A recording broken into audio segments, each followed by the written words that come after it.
Hello students, हम chapter 14 को study कर रहे थे सेंटर स्टेट रिलेशंस। और स्टूडेंट, अपने इस लेक्चर में हम समझेंगे रिलेशंस ड्यूरिंग इमरजेंसीज।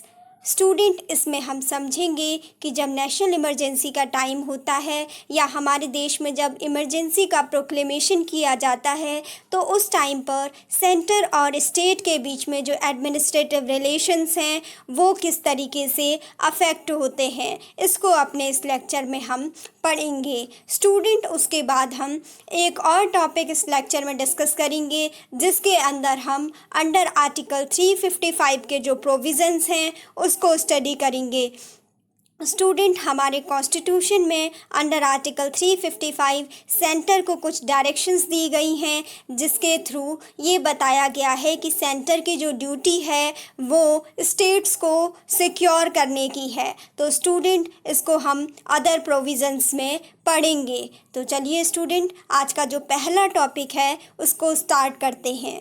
स्टूडेंट, इसमें हम पढ़ेंगे relations during emergencies. Basically student, अगर हम इमरजेंसी की बात करते हैं तो हमारे देश में जो इमरजेंसीज हैं वो बेसिकली 3 टाइप्स की होती हैं, जिसमें से सबसे पहली जो इमरजेंसी है वो है नेशनल इमरजेंसी। और नेशनल इमरजेंसी को अंडर आर्टिकल 352 इसके प्रोविज़न्स हमारे कॉन्स्टिट्यूशन में मेंशन किए गए हैं। स्टूडेंट, जो सेकंड टाइप की इमरजेंसी है वो कहलाती है प्रेसिडेंट रूल कहलाती है। ठीक है, उसको प्रेसिडेंट रूल कहा जाता है या फिर स्टेट इमरजेंसी के नाम से भी उसको जाना जाता है। और स्टूडेंट, जो प्रेसिडेंट रूल है इसके प्रोविज़न्स को हमारे कॉन्स्टिट्यूशन में अंडर आर्टिकल 356 मेंशन किया गया है। स्टूडेंट, इसके बाद हमारे इंडिया में एक और इमरजेंसी का प्रोक्लेमेशन है, वो कहलाती है फाइनेंशियल इमरजेंसी। स्टूडेंट, जो फाइनेंशियल इमरजेंसी है इसको हम अपने कॉन्स्टिट्यूशन में अंडर आर्टिकल 360 में स्टडी करते हैं। स्टूडेंट, अंडर आर्टिकल 360 में फाइनेंशियल इमरजेंसी के बारे में प्रोविज़न्स दिए गए हैं। स्टूडेंट, सबसे पहले बात करते हैं हम नेशनल इमरजेंसी की। स्टूडेंट, जो नेशनल इमरजेंसी है इसके जो प्रोविज़न्स हैं वो हमारे कॉन्स्टिट्यूशन में अंडर आर्टिकल 352 दिए गए हैं। जब सेंटर के द्वारा नेशनल इमरजेंसी को अगर हमारी पूरी कंट्री पर इसको ऑपरेट कर दिया जाता है, नेशनल इमरजेंसी का जब कंट्री में इम्पोजिशन किया जाता है तो उस टाइम पर जो सेंट्रल गवर्नमेंट है वो हमारी स्टेट गवर्नमेंट को किसी भी प्रकार के एग्जीक्यूटिव डायरेक्शंस को देने के लिए इंटाइटल हो जाती है। और किसी भी प्रकार के जो एग्जीक्यूटिव डायरेक्शन हैं किसी भी मैटर में स्टेट को सेंटर के द्वारा दिए जा सकते हैं और सेंटर को उनको फॉलो करना होता है। और स्टूडेंट, नेशनल इमरजेंसी के टाइम पर स्टेट गवर्नमेंट की जो सारी पावर्स हैं वो सभी कंप्लीटली सेंट्रल गवर्नमेंट के कंट्रोल में चली जाती हैं और जो सारा कंट्रोल है एडमिनिस्ट्रेशन का स्टेट गवर्नमेंट का वो भी सेंट्रल गवर्नमेंट के पास चला जाता है। लेकिन स्टूडेंट, जब नेशनल इमरजेंसी को देश में लगाया जाता है तो उस टाइम पर स्टेट गवर्नमेंट्स को सस्पेंड नहीं किया जाता है। स्टूडेंट, इसके बाद हम सेकंड टाइप की जो इमरजेंसी है उसकी बात करते हैं। इसमें आता है president rule. Student, president rule को किसी भी स्टेट में इम्पोज किया जा सकता है और इसको हम स्टडी करते हैं अपने कॉन्स्टिट्यूशन में अंडर आर्टिकल 356। आर्टिकल 356 में प्रेसिडेंट रूल से रिलेटेड प्रोविजंस को दिया गया है। स्टूडेंट, जब किसी भी स्टेट में प्रेसिडेंट रूल को इम्पोज किया जाता है तो वहाँ पर जो भी स्टेट गवर्नमेंट की जो फंक्शनिंग होती हैं उसकी जो सारी फंक्शनिंग होती हैं उस पर सारा कंट्रोल प्रेसिडेंट का हो जाता है। और स्टूडेंट, साथ ही वहाँ पर किसी भी स्टेट में उस टाइम पर जो सेंट्रल गवर्नमेंट है पूरी उसका ही जो एग्जीक्यूटिव फंक्शन है वही वहाँ पर फॉलो कराए जाते हैं। और स्टूडेंट जो कि स्टेट इमरजेंसी भी इसको कहा जाता है, जब प्रेसिडेंट रूल को लगाया जाता है किसी भी स्टेट में, जब इसका इम्पोजिशन किया जाता है तो उस टाइम पर जो सेंटर के जो काउंसिल ऑफ मिनिस्टर्स हैं, जो कि जिसमें से कि गवर्नर भी उसका ही एक पार्ट है, ऐसा माना जाता है बेसिकली गवर्नर को, कि गवर्नर क्या है, सेंट्रल गवर्नमेंट का एजेंट है। तो सारी पावर्स प्रेसिडेंट रूल के टाइम पर गवर्नर के पास आ जाती हैं, या फिर सेंट्रल के जो भी एग्जीक्यूटिव्स हैं, जो भी काउंसिल ऑफ मिनिस्टर्स हैं और हमारे प्रेसिडेंट हैं, उनके पास सारी पावर चली जाती है। स्टूडेंट इसके बाद जो थर्ड टाइप की जो इमरजेंसी है वो है फाइनेंशियल इमरजेंसी। स्टूडेंट जो फाइनेंशियल इमरजेंसी के जो प्रोविज़न हैं वो हमारे कॉन्स्टिट्यूशन में अंडर आर्टिकल 360 में दिए गए हैं। स्टूडेंट फाइनेंशियल इमरजेंसी की कंडीशन आने पर जो सेंट्रल गवर्नमेंट है वो स्टेट गवर्नमेंट्स को अपनी फाइनेंशियल जो भी फंक्शनिंग है उसको थोड़ा टाइट करने के लिए कह सकता है, उनको कंट्रोल करने के लिए कह सकता है। और साथ ही स्टूडेंट जब फाइनेंशियल इमरजेंसी की कंडीशन होती है तो उस टाइम पर जो सेंट्रल गवर्नमेंट है वो जो भी स्टेट के अंदर या फिर जो भी जजेस हैं सुप्रीम कोर्ट, हाई कोर्ट में, उनकी जो भी सैलरीज़ हैं, जो भी स्टेट की सर्विसेज हैं, उनमें जो भी पर्सन रिक्रूटेड हैं उनकी सैलरीज़ को रिडक्शन करने के लिए सेंटर के द्वारा नेसेसरी डायरेक्शंस दिए जा सकते हैं। और साथ ही स्टेट्स को भी डायरेक्शन दिए जा सकते हैं कि वो भी जो फाइनेंशियल अपनी फंक्शनिंग कर रहे हैं उसको कंट्रोल करें। लेकिन स्टूडेंट अगर देखा जाए तो अभी तक आफ्टर इंडिपेंडेंस एक बार भी हमारी कंट्री में फाइनेंशियल इमरजेंसी को नहीं लगाया गया है स्टूडेंट। लेकिन कोरोना के टाइम पर ऐसा माना जा रहा था कि हमारे देश में फाइनेंशियल इमरजेंसी का प्रोक्लेमेशन किया जाएगा, बट फॉर्चुनेटली हम उस कंडीशन से बच गए और अभी तक हमारे देश में एक बार भी फाइनेंशियल इमरजेंसी को नहीं लगाया गया है। लेकिन स्टूडेंट अगर हम नेशनल इमरजेंसी की बात करते हैं तो नेशनल इमरजेंसी को तो लगाया जा चुका है, जैसा कि हम जानते ही हैं कि अभी लास्टली 1975 से 1977 में इंदिरा गांधी गवर्नमेंट के द्वारा देश में नेशनल इमरजेंसी का प्रोक्लेमेशन किया गया था और उससे पहले भी किया गया था। तो नेशनल इमरजेंसी तो अभी तक देश में लग चुकी है, लेकिन फाइनेंशियल इमरजेंसी एक बार भी अभी हमारे देश में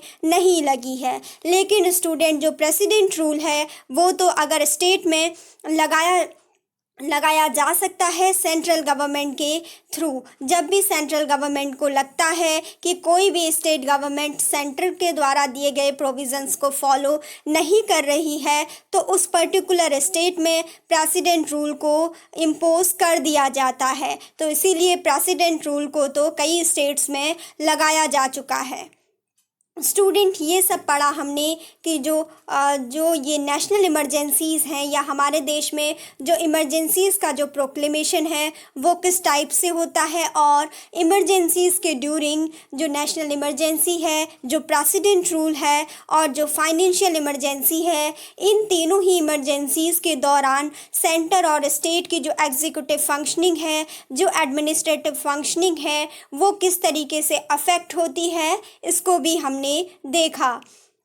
स्टूडेंट इसके बाद ही अब हम पढ़ेंगे कुछ अदर प्रोविज़न्स के बारे में जो हमारे कॉन्स्टिट्यूशन में दिए गए हैं, और ऐसे प्रोविज़न्स जो कि सेंटर और स्टेट के बारे में, एडमिनिस्ट्रेटिव रिलेशंस के बारे में बताते हैं। स्टूडेंट इसके लिए बेसिकली एक अंडर आर्टिकल 355 हमारे कॉन्स्टिट्यूशन में दिया गया है, जिसमें कि सेंटर का कंट्रोल दिखाया गया है स्टेट एडमिनिस्ट्रेशन के ऊपर।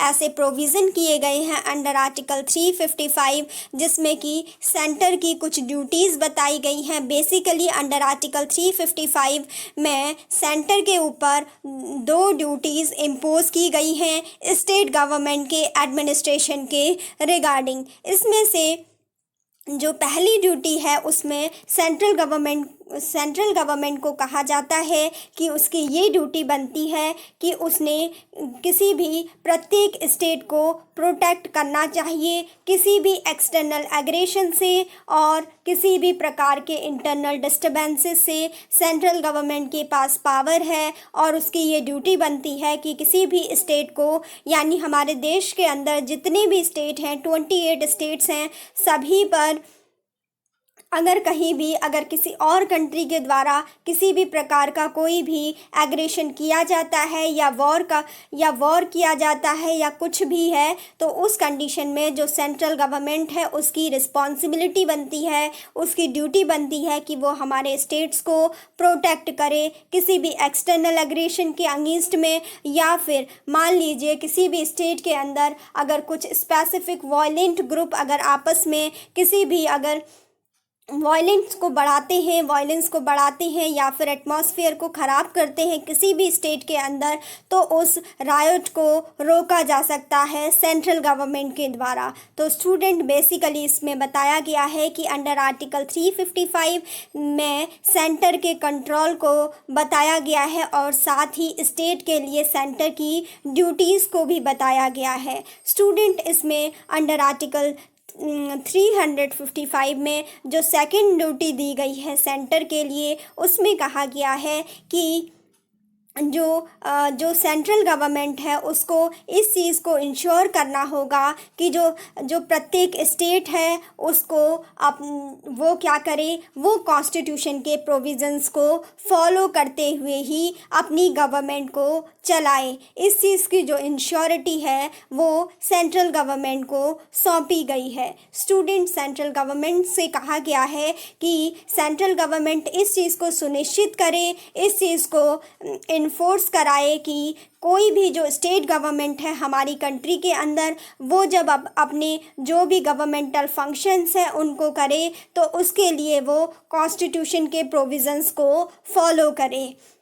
अगर कोई भी स्टेट गवर्नमेंट अगर कोई भी अपना काम करती है, कोई भी एडमिनिस्ट्रेशन का वर्क करती है, तो वो उसको अपने जो हमारे कॉन्स्टिट्यूशन में जो प्रोविज़न्स दिए गए हैं उसके अकॉर्डिंग ही उन फंक्शनिंग को करे। और ऐसा इंश्योर करने की जो ड्यूटी है वो हमारी सेंट्रल गवर्नमेंट को दी गई है कि ये सेंट्रल गवर्नमेंट की ड्यूटी बनती है कि प्रत्येक जो स्टेट गवर्नमेंट है वो अपने राज्य में, अपने स्टेट में अगर कोई भी गवर्नमेंट का, अगर कोई भी एडमिनिस्ट्रेशन का, कोई भी एग्जीक्यूटिव फंक्शनिंग करती है, कोई भी लेजिस्लेचर फंक्शनिंग करती है, तो वो इन सब फंक्शंस को, इन सब एक्सरसाइजेस को और अपनी इन सब पावर्स को एक्सरसाइज करते टाइम ये ध्यान रखें कि ये सब क्या हो, कॉन्स्टिट्यूशन के प्रोविज़न्स को फॉलो करते हों, कॉन्स्टिट्यूशन के प्रोविज़न्स के अकॉर्डिंग हो। तो स्टूडेंट इसमें हमने पढ़ा कि अंडर आर्टिकल 355 हमारे सेंटर के लिए 2 ड्यूटीज़ को बताया गया है, जिसमें कि सेंटर के थ्रू स्टेट गवर्नमेंट्स को प्रोटेक्शन प्रोवाइड कराने की बात की गई है किसी भी प्रकार की एक्सटर्नल एग्रेशन से और साथ ही किसी भी प्रकार के इंटरनल डिस्टर्बेंसेस से। और साथ ही सेंट्रल गवर्नमेंट की यह ड्यूटी भी बताई गई है कि किसी भी स्टेट की अगर कोई भी फंक्शनिंग है, चाहे एग्जीक्यूटिव फंक्शनिंग हो या फिर चाहे एडमिनिस्ट्रेटिव फंक्शनिंग हो, जिसे कि हम एग्जीक्यूटिव फंक्शनिंग ही कहते हैं, तो स्टूडेंट साथ ही उसकी किसी भी प्रकार की लेजिस्लेटिव फंक्शनिंग हो उसमें भी उसको ये ध्यान रखना होगा कि वो कॉन्स्टिट्यूशन के प्रोविज़न्स के अनुरूप ही अपने फंक्शंस को या अपनी पावर को एक्सरसाइज करे। इस चीज़ को इंश्योर करने की जिम्मेदारी दी गई है सेंट्रल गवर्नमेंट को। स्टूडेंट तभी देखा गया है कि कई बार सेंटर के द्वारा जब सेंटर इस बेसिस पर उस अगर किसी भी स्टेट के ऊपर जो सेंटर के डायरेक्शंस हैं, सेंटर इस बेसिस पर क्या कर सकती है, किसी भी स्टेट के ऊपर प्रेसिडेंट रूल को इम्पोज कर सकती है। अगर ऐसा लगता है उसे कि वो कॉन्स्टिट्यूशन के प्रोविज़न के बेसिस पर कोई स्टेट गवर्नमेंट काम नहीं कर रही है, तो उस स्टेट पर वो कॉन्स्टिट्यूशन के वायलेशन के बेसिस पर वहाँ पर प्रेसिडेंट रूल को सेंट्रल गवर्नमेंट के द्वारा इम्पोज किया जा सकता है। स्टूडेंट साथ ही यहाँ पर जो किसी भी स्टेट का जो गवर्नर है उसको प्रेसिडेंट के द्वारा अपॉइंट किया जाता है, और जो गवर्नर है वो अपने ऑफिस में तभी तक रहता है जब तक प्रेसिडेंट चाहे। स्टूडेंट ये कहा गया है कि जो गवर्नर है वो प्रेसिडेंट के प्लेजर तक ही बना रहता है। स्टूडेंट साथ ही जो गवर्नर है उसके बारे में बताया गया है कि गवर्नर किसी भी स्टेट का कॉन्स्टिट्यूशनल हेड होता है, और जैसा कि मैंने आपको बताया कि जो गवर्नर है उसको बेसिकली कहा जाता है कि वो सेंट्रल गवर्नमेंट का एजेंट है किसी भी स्टेट के अंदर। उसको क्या माना जाता है, गवर्नर को माना जाता है कि हाँ ये कॉन्स्टिट्यूशनल हेड तो है किसी भी स्टेट का, लेकिन बेसिकली ये क्या है, सेंट्रल गवर्नमेंट का एक एजेंट है स्टेट गवर्नमेंट के अंदर। और कई बार ऐसा देखा गया है कि गवर्नर के थ्रू जो सेंट्रल गवर्नमेंट है वो स्टेट की एग्जीक्यूटिव फंक्शनिंग को, स्टेट के एडमिनिस्ट्रेशन को अफेक्ट करने की कोशिश करती है, उसको चेंज करने की कोशिश करती है। स्टूडेंट हमने अभी देखा कि जो गवर्नर है उसकी जो फंक्शनिंग है उससे जो सेंट्रल गवर्नमेंट है वो स्टेट गवर्नमेंट की फंक्शनिंग को अफेक्ट करने की कोशिश करती है। स्टूडेंट जो गवर्नर है उसको टाइम पर सेंट्रल गवर्नमेंट के पास स्टेट से रिलेटेड जो स्टेट के जो एडमिनिस्ट्रेटिव अफेयर्स हैं उनसे रिलेटेड जो भी रिपोर्ट्स हैं उनको पीरियोडिकली सेंट्रल गवर्नमेंट के पास सबमिट करना होता है। जो किसी भी स्टेट के जो गवर्नर हैं उनको ये जिम्मेदारी दी जाती है कि उनको स्टेट के जो भी एडमिनिस्ट्रेटिव अफेयर्स हैं रेस्पेक्टिव स्टेट के, जिसमें कि वो गवर्नर हैं उस स्टेट के जो भी एडमिनिस्ट्रेटिव अफेयर्स हैं उनको, उनकी जो रिपोर्ट है उसको पीरियोडिकली यानी टाइम पर किसी भी स्टेट के जो भी एडमिनिस्ट्रेटिव अफेयर्स हैं उनकी जो भी इंफॉर्मेशन है, उनकी जो भी रिपोर्ट है वो सेंट्रल गवर्नमेंट के पास सबमिट की जाए।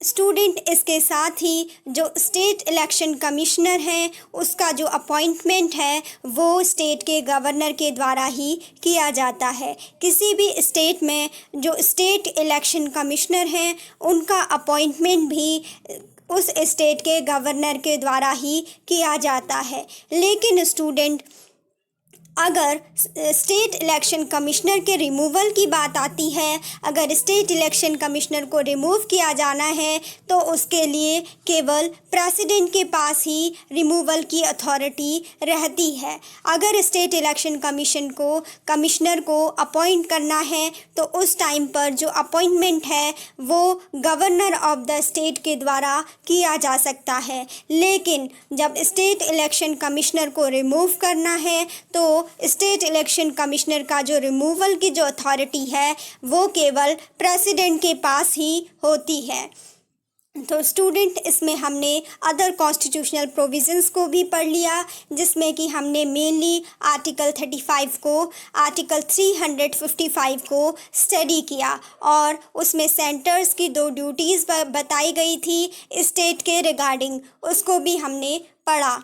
आई होप स्टूडेंट आपको समझ में आया हो। Thanks for watching.